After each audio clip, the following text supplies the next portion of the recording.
ஒதுக்கின என்ன தான் தேடி வந்தாரே, அழைச்சு அப்பான்னு சொல்ல சொன்னாரே.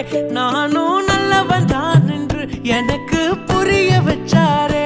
எங்களுக்கு நல்லது நல்லது நல்லது என்று எல்லாம் செஞ்சாரே. யாரும் மதிக்காத எங்களை மனசில் வச்சாரே. அழகா நெஞ்சில தூக்கி வச்சாரே. சிலுவையில் எங்களை நினைச்சு பார்த்தாரே.